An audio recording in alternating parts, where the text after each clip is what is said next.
Hey guys, we are back with our JAM question solving video series and இது வந்து JAM 2024ல கேட்ட question. அதாவது previous yearல கேட்ட question. Question என்னன்னு பார்த்தீங்கன்னா, the saturated thickness of an unconfined aquifer is defined by the distance between.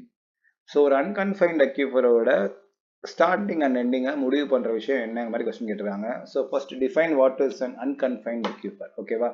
So ஒரு அன்கன்ஃபைன்ட் அக்யூஃபர் அப்படிங்கிறது என்ன அப்படின்னா, ஒரு இம்பர்வியஸ் லேயருக்கு மேலே இருக்கக்கூடிய ஒரு பெர்மியபிள் லேயர், ரைட்டா? அப்படி இருந்தால் தான் அது பேர் அன்கன்ஃபைன்ட் அக்யூஃபர்.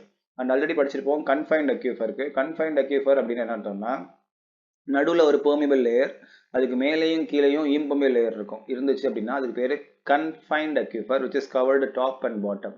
ஸோ அன்கன்ஃபைன் என்ன அர்த்தம் அப்படின்னா டாப் அண்ட் பாட்டம் கவர் பண்ணல, ஏதாவது ஒரு சைடு மட்டும் தான் கவர் ஆயிருக்கு. But that is preferably the bottom side. ஏன்னா டாப்ல க்ளோஸ் ஆயிருந்துச்சு அப்படின்னா வாட்டர் உள்ள வரவே முடியாது. ஸோ ஆட்டோமேட்டிக்காக அக்யூஃபர் ரீசார்ஜ் ஆகவே முடியாது இல்லையா?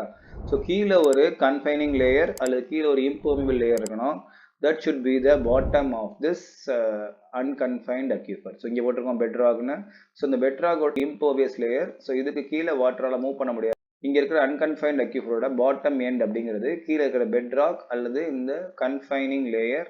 ஓகேவா? ஸோ டாப் என்னன்னு பார்த்தீங்கன்னா ஆல்ரெடி படிச்சிருக்கோம். அன்கன்ஃபைன்ட் அக்யூஃபருக்கு இன்னொரு பேர் இருக்கு, கிரவுண்ட் வாட்டர் அக்யூஃபர் அல்லது வாட்டர் டேபிள் அக்யூஃபர்னு படிச்சிருப்பீங்க, கரெக்டா? ஸோ வாட்டர் டேபிள் அக்யூஃபர் பேர் ஏன் வந்துச்சு அப்படின்னா, இந்த சேச்சுரேட்டட் ஜோனோட டாப் எங்கே இருக்குது அல்லது அன்கன்ஃபைன்ட் அக்யூஃபரோட டாப் போர்ஷன் எது அப்படிங்கிறது பார்த்தீங்கன்னா that is called the ground water table. So அதனால தான் பேர் வச்சிருக்காங்க. ஸோ ஆட்டோமேட்டிக்காக ஒரு அன்கன்ஃபைன்ட் அக்யூஃபர்னு நம்ம சொல்லும்போது அதோட டாப் அப்படிங்கிறது வாட்டர் டேபிள் தான் முடிவு பண்ணுது அண்ட் பாட்டம் அப்படிங்கிறது கீழே இருக்கக்கூடிய இம்பர்வியஸ் லேயர் தான் முடிவு பண்ணுது. So the saturated thickness of an unconfined aquifer is defined by the distance between water table and the underlying confining layer. Okay, ba? Is that clear? Okay.